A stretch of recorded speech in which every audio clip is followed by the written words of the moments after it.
Perpaduan Teras Malaysia Madani. Awal Muharram disambut bagi memperingati sejarah penghijrahan Nabi Muhammad sallallahu alaihi wasallam dari kota Makkah ke kota Madinah yang berlaku pada tahun 622 Masihi. Yang di-Pertuan Agong Al-Sultan Abdullah dalam titahnya pada Majlis Sambutan Ma'al Hijrah 1445 Hijri di Pusat Dagangan Dunia Kuala Lumpur WTCKL mengimbau sejarah penyatuan dan kesepaduan kaum Muhajirin dan kaum Ansar yang berlaku 1400 tahun yang lalu sebagai semangat hijrah yang wajar dijadikan pedoman utama dalam mengurus kepelbagaian dan kerencaman negara.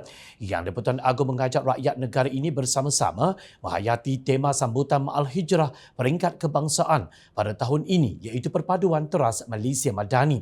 Justru better menghargai usaha kerajaan dalam menggerakkan agenda Malaysia Madani bagi membentuk masyarakat yang menghayati nilai-nilai ihsan, mendukung prinsip keadilan dan mengamalkan semangat toleransi. Better turut menghargai pelaksanaan pelan transformasi hal ehwal agama menuju Malaysia Madani sebagai langkah proaktif untuk menjayakan agenda pembangunan dan pembaharuan ummah, insya-Allah, titah yang di-Pertuan Agong. Al-Sultan Abdullah juga menitahkan agar semangat dan ruh hijrah dalam memupuk sifat amanah dan berintegriti sentiasa tumbuh segar di dalam jiwa setiap rakyat Malaysia. Baginda juga mengajak rakyat mensyukuri nikmat keamanan dan kemakmuran negara yang kita kecapi. Suburkan rasa kasih dan kecintaan kita kepada tanah air ini sebagaimana cintanya Rasulullah sallallahu alaihi wasallam kepada tanah kelahiran baginda.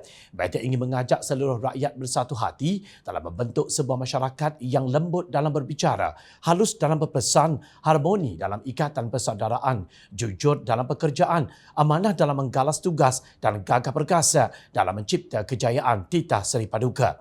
Yang di-Pertuan Agong turut menitahkan rakyat agar menjauhi perasaan hasad dengki dan amalan fitnah memfitnah.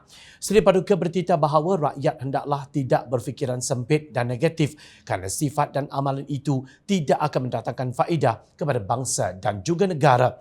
Sementara itu, Perdana Menteri Datuk Seri Anwar Ibrahim dalam perutusan menyambut Ma'al Hijrah 1445 Hijrah melihat penghijrahan Rasulullah sallallahu alaihi wasallam ketika mendirikan kota Madinah daripada sudut bagaimana baginda merancang dan melaksanakan tadbir urus kerajaan bagi membentuk sebuah negara yang berteraskan Islam dan keadilan.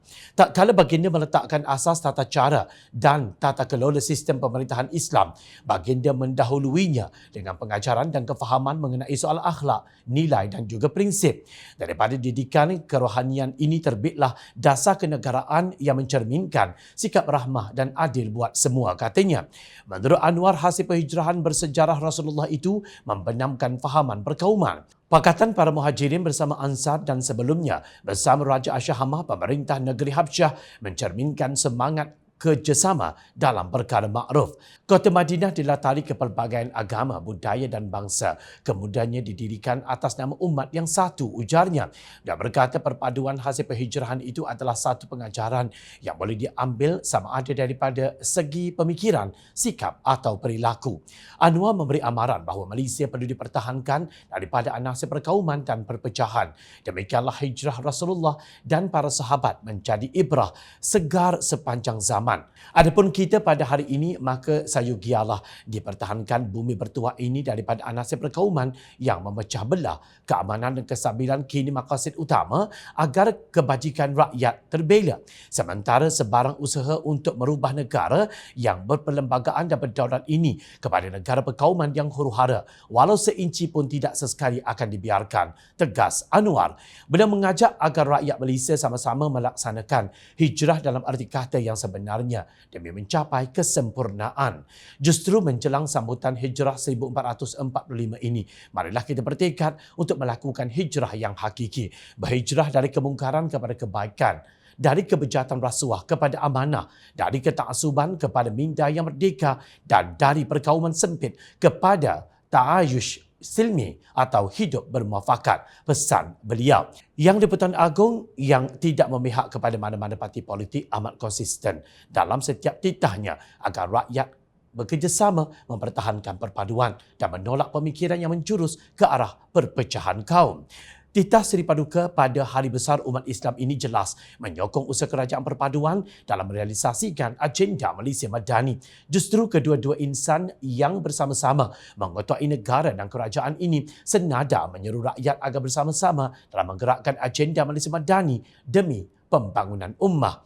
Tema perpaduan teras Malaysia Madani adalah pilihan yang amat tepat bagi sebuah negara berbilang kaum yang melihat perpaduan sebagai tunjang kepada pembentukan masyarakat yang maju, bukan hanya daripada segi kebendaan tetapi juga pemikiran.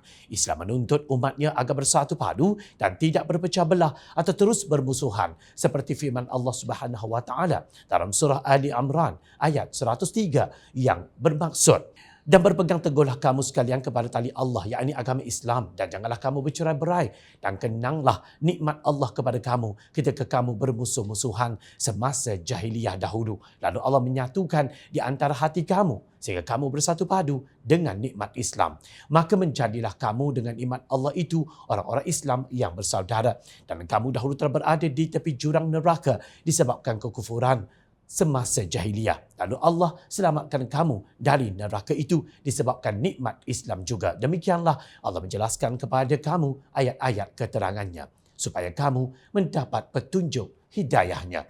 Jom channel melihat perbezaan fikrah politik dan pendapat tidak dapat dielakkan. Tetapi ia bukanlah penghalang kepada perpaduan. Perbezaan hendaklah diraikan sebagai kepelbagaian, bukan dibesar-besarkan sehingga menjadi ketaksuban dengan kumpulan sendiri dan menimbulkan perbuatan kafir mengkafir. Justru sempena Ma'al Hijrah ini, marilah kita berhijrah daripada sentiasa mencari salah orang lain sahaja sambil melabel pihak yang berbeza pendapat dengan bahasa jelek itu dan ini. Sambutlah seruan pemimpin negara agar kita bersyukur dengan nikmat Allah Subhanahu Wa Taala dan teguhkan tekad untuk melakukan hijrah yang hakiki daripada kemungkaran kepada kebaikan, daripada kebejatan rasuah kepada amanah, daripada ketaksuban kepada minda yang merdeka, dan daripada perkauman sempit kepada hidup bermuafakat, berbudi bahasa dan gigih dalam berdaya cipta demi kejayaan negara.